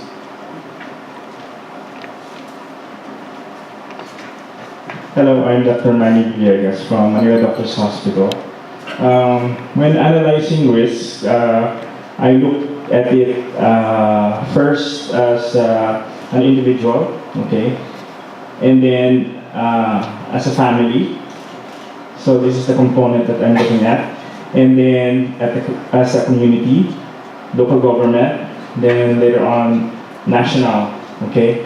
And these circles, or social circles, I think are very important structures when we want to mitigate risk. For example, if I get sick, I will probably look at myself first and look at my bank account if I can pay for my expenses, okay? Now, if I can't do that, then I'll go to my brothers or my mother, for example, okay? So it's like this, it's growing and growing. And I was thinking that we can look at that structure, okay? In the Philippines, we have that structure. If there is a family member that's sick, okay, we really have to go out. But there is, it's not written. It's not written. We have to look at the structure and see how we are able to mitigate risk. For example, in our hospital, we had a patient that had stroke. We admitted the patient, okay? And for the expenses of that patient, a relative from abroad, actually the husband who was working abroad, was paying for the expenses, okay? This husband goes to our hospital, okay, travels. While traveling, at flight, he had a stroke, the similar condition that our patient had. So when he arrived in the airport, he was brought to our hospital. So the support mechanism was failing, okay? So now we have to look at the structure again. Who's the next one who will shoulder their expenses? Okay? Times two. Times two. So I was looking at structures that should overlap. It shouldn't be one family alone. There should be another family that overlaps with that family. And now we can look at it at the level of the community. One community overlapping with another community. But for example, if the communities are side by side, like what happened in Yolanda, okay, one's community supporting another nearby community, okay, it won't work. There should be another community far away. If you would examine what happened in Yolanda, the families in Leyte, okay, were transported to Manila. They were adopted by their families here, okay, to help them, to aid them, okay? And you can see how that structure worked for them. Now, how can we apply that scenario in our international community, for example, okay? And when you said like-minded governments, we really have to go out of our way and make those agreements, okay? ASEAN is a very good community, okay? Because we are kind of like-minded. So our support will be coming from that bigger community. So those are just some of my thoughts. Probably we can put that in the paper and enhance it more. Thank you for the opportunity. Thank you. Ms. Ho? Thank you for the questions. If I recall, the first question is about that the countries belong to international community and those that do not belong to international community, whether they manage risk differently or similarly. Did I capture your questions? Yeah. So in this regard, first of all, I would like to say that each country is specific. The risk that they face differ. So regardless whether this country participates in a specific or different international communities, first of all, they have different contexts. They have different risks, or the most prominent risk that they face. And the resource constraint might be similar, but might be different. There is no silver bullet that across the board that this is the risk that every single country faces, most prominently, because risk management needs to be very much country specific. In this sense, I would argue that the way that countries manage risk, first of all, is subject to the risk that the country faces specifically, and then the resource constraints that these countries face. When we go back to the international community, one advantage of international community that can provide to countries, to households, to manage risk is that international communities, they can offer expertise and resources across the boundary of countries, and in particular, some risk actually across the boundaries. It can apply to the natural disasters that hit many island countries, let's say the Caribbean, at the same time, and these neighboring countries are all faced by hurricanes or whatever at the same time. They may not be able to do everything on itself. This is natural disaster. But again, this is not natural disaster alone. For example, with international travel, with increased communication, we see that actually disease, you like it or not, travel faster than before. Flus, you name it, or all these epidemics, pandemics, it travels faster.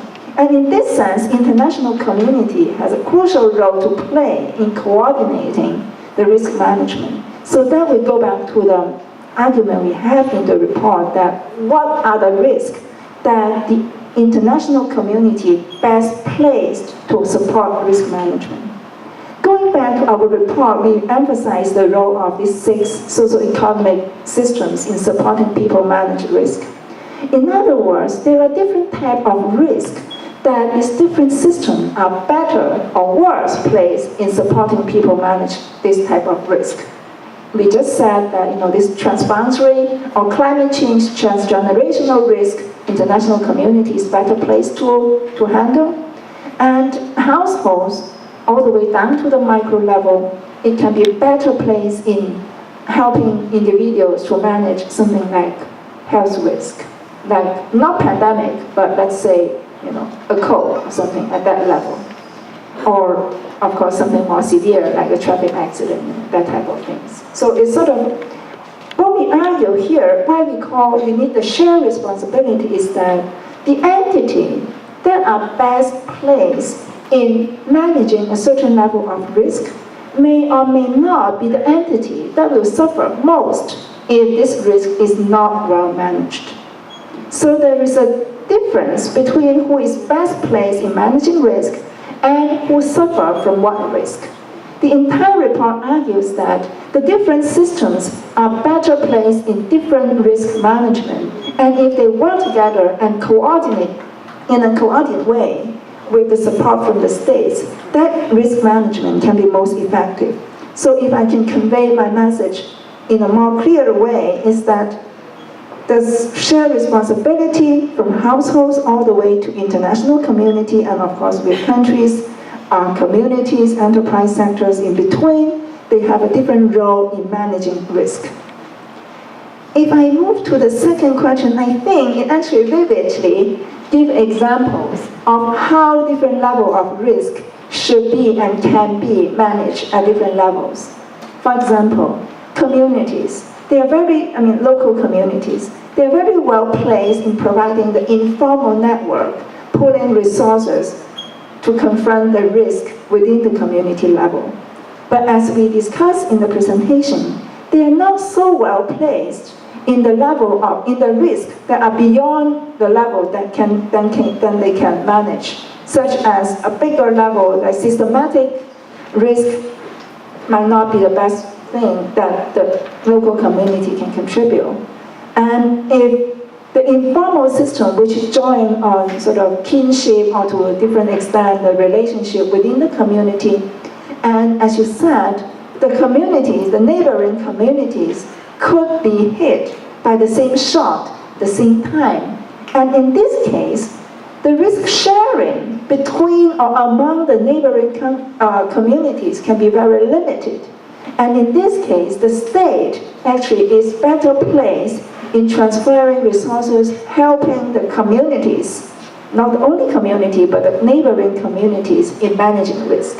This applies to households. Within the household, if both the husband and the wife are sick, for whatever reasons, the breadwinners suffer, then the household itself as an entity is not adequate in handling this risk, in particular if it is in the absence of health insurance.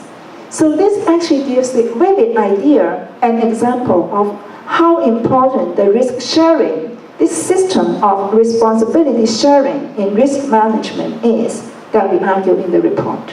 Thank you.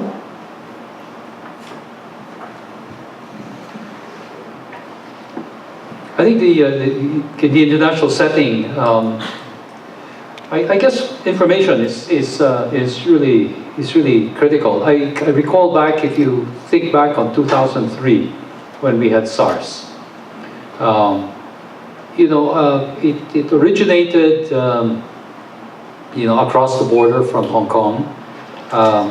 There was a period where the information wasn't shared, and while it was moving around, SARS was a very fast-moving pandemic. Thankfully, it had a very short gestation period, and it basically burned itself out. But at the height of of the pandemic, the number of cases spread very quickly, and the number of fatal cases was very high relative to the number of total cases. So this was really a time when and it originated in this region of the world where everybody was trying to figure out what exactly was SARS all about. How were we going to end up containing it, and how were we going to eradicate it, and without information. And I think for a while the information was withheld by authorities in China, which prevented a lot of the World Health Organization and the CDC to go in and look at it. Thankfully, I think what's happened is in recent times, the sharing of information on Asian flu and so on makes it a lot easier. But I think the risk is not only in terms of addressing it, but also with the information to be able to deal with it. Other questions that you may have? Yes, please.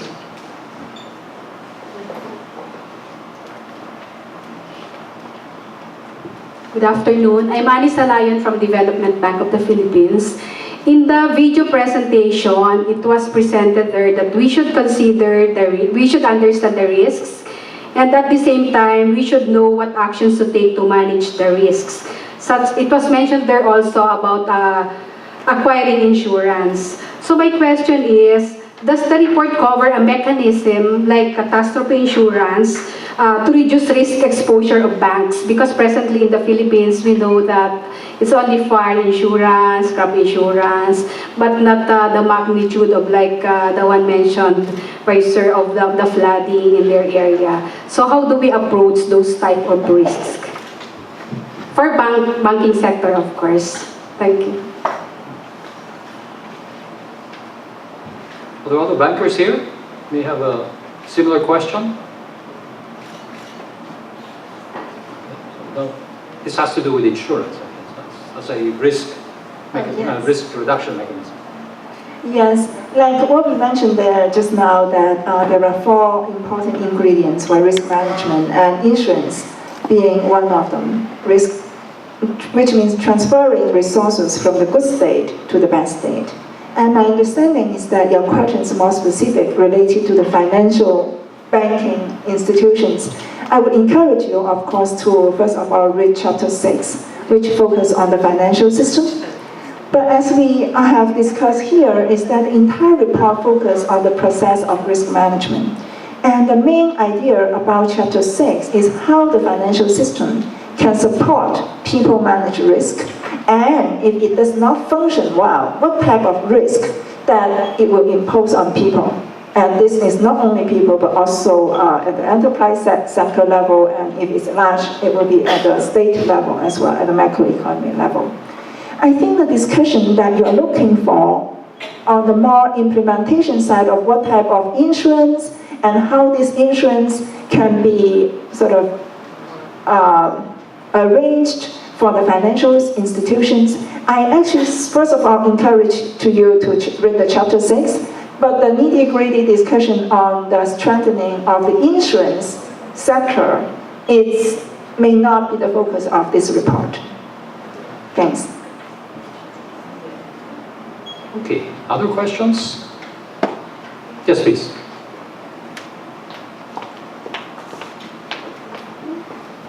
I'm Jocelyn from PwC Consulting under the Risk Management Practice.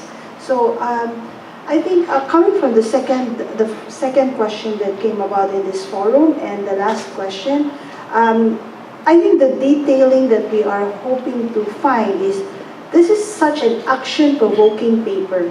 And how do we bring this forward so that it becomes becomes meaningful on a practical sense?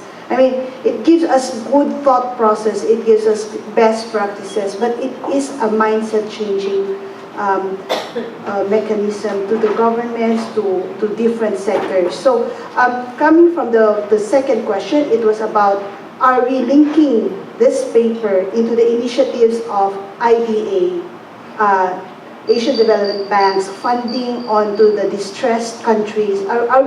Do we have these kinds of initiative to make this alive, rather than just a paper that goes into the library, and if you want to look at it, you can read it, but what a waste. It's a very good paper. Thank you. How will it be used? Thank you. Actually, we call it operationalization of the report is something that we are working on. The report was launched in Washington in the annual meeting period, which means last October. And ever since then, or even slightly before then, after the report is done, then how to implement the idea that we propose, that's in a summary, the 5 public actions that we recommend and the importance of mainstreaming risk management into the development agenda are the key for operationalization of the report that we have been working very hard on. Getting back to your question about, this is an action-provoking paper, as we can just discuss these 5 public actions. These are the actions that we promote for the states, the governments to take on. It seems quite clear that do not generate unnecessary risk, do not generate uncertainty, promote flexibility in a predictable framework, promote a long-term framework. We all agree on them. But the challenge is that in reality, when you implement them, there are obstacles already there. For example, uncertainty. How about elite capture or the existing vested groups? And changing this could be a challenge, and how to balance it. And for the long-term perspective, if we just plan something, what risk appetite or risk aversion that you would like to take for the national level, given the resource constraint that a government is having, because the limited resource is supposed to address the different issues that the country is facing. Risk is an important area, but there are also immediate needs that the government need to address, and how to balance the resource allocation to address the immediate needs versus the longer-term perspective, including risk. These are challenging things. So in this area, I do agree with you that this is an action-provoking report, and how to implement the spirit of this report in terms of operationalization of this report is crucially important. The bank, I'm not sure whether I capture your idea about the Asian Development Bank. I'm from the World Bank Group, so I'm not sure I'm the best position to comment on the Asian Development Bank policy or implementation. But from my own perspective, the report here is to argue for the different entities of the society to mainstream this risk management, and again, in a proactive, systematic, and integrated way, to effectively allocate resources and manage the different type of risk with a balance. Thank you. So last question? Yes, our friend from DVP. To Dr. Albert on the big data. What is this state of sophistication of our statistical agencies, where we have only one now to deal with big data, and how useful is big data? For instance, you hear, for instance, in the United States, several agencies will gather big data on the cell phone use, etc. But what are the practical applications in the Philippines, especially relating to risk management? Because no data, no action. Yeah, well, just for you to know, this term big data is really just beginning to be understood in terms of what statistical systems, not just in the Philippines, but throughout all statistical systems across the world. You see, big data is there, the holdings are not with government, they're with the private sector. All the electronic mobile data, all the CDRs, customer data records, they're not with government, unless you have like in the US, they have a Department of Homeland Security that could actually, really look into what they're doing very, very carefully. And part of it is because of the threat of terrorism. Although, of course, the recent news suggests that it's not just getting into terrorism, but they seem to be be spying on their friends as well. And no less than the President Jimmy Carter himself says he would rather send messages on the regular way rather than through telecoms or whatever, because he's afraid that government is spying on him. So this, you have to understand that right now the statistical systems are under constraints. They're real constraints. But in fairness to them, they are working within constraints, and these constraints allow them to only capture certain types of data which are not big. They're big only in terms of volume, like censuses, like civil registration systems, where you have people going directly, but they're not in the way of big data being of variety, of velocity, where you have minute by minute information. And this is in fact the challenge that they're facing now. Statistical systems across the world are starting to just examine this idea of big data and can they have access to it, because there are issues about privacy, which currently there are no legal protocols available across the world. And even if there are, there are lots of issues about ethics. If you're going to violate privacy on one hand to be able to push the development agenda, then that's ethical. But on the other hand, going against privacy is also not quite ethical either. So it's still a debate as of the moment on what exactly will we be doing with big data. Statistical systems across the world have been generally working along the lines of not big data, but a different kind of data source that's very well designed. Whereas here, this is data exhaust that's coming from unstructured types of information. When you take a photo, I was in Papua New Guinea for a week, and take a photo, I put it on Instagram, automatically it tells me where it is, even without being able to, even without saying where I was at, it could seem to suggest where this was located. That's big data at work, because somehow there's massive data. Whatever volume of data that we're now producing from telecoms, from all of this into the internet in 2 days, is the amount of information we were collecting from caveman's time up to 2004. That amount of data. And it's expanding considerably. So the next question is, how much of that data is really useful? Because big doesn't necessarily mean better. So the statistical systems are being challenged to become like an arbiter of sorts, to at the very least say, does this look accurate? Does this, because even if you have a number that comes from big data source, does it really work? So that's something that needs to be examined more.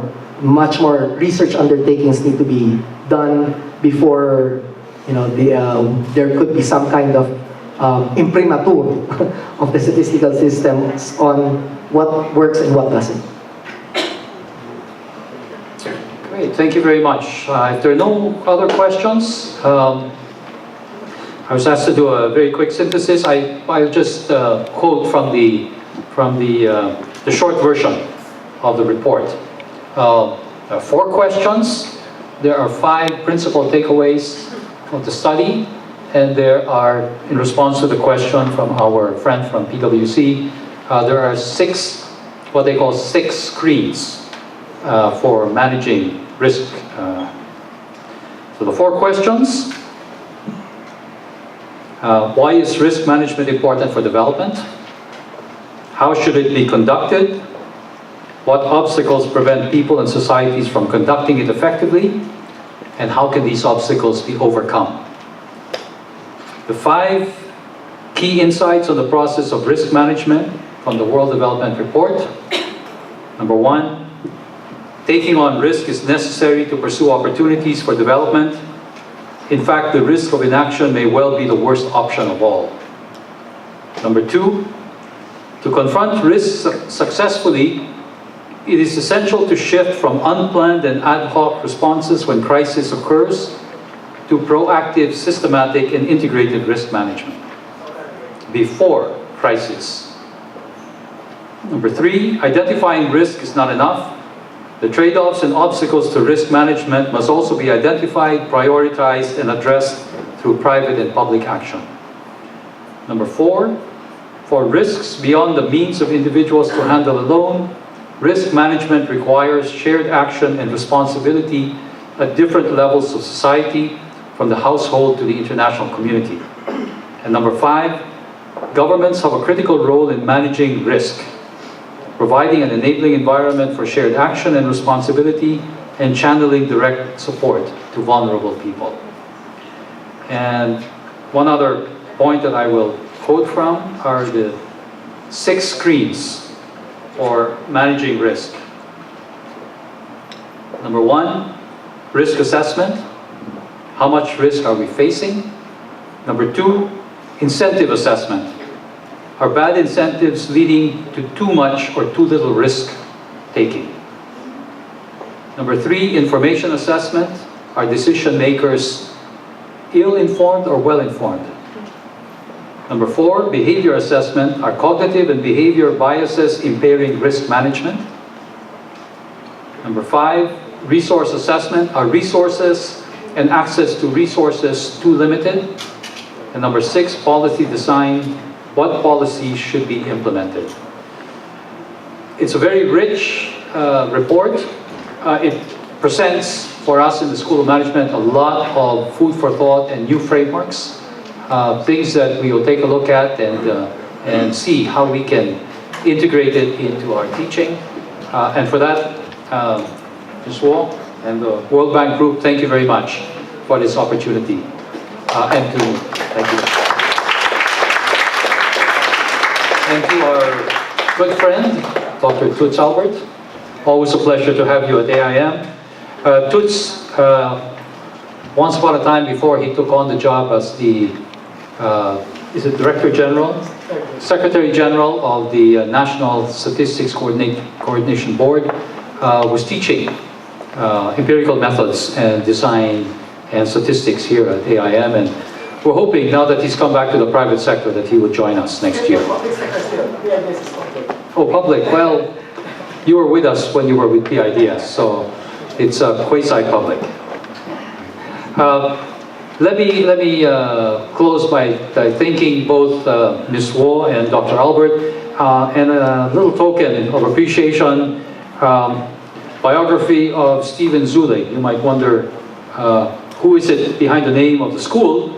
Well, this is Dr. Stephen Zuellig, who is a, let me see now, he is a Swiss national born in the Philippines of a Filipino mother and a Swiss father, and going back to just around World War I.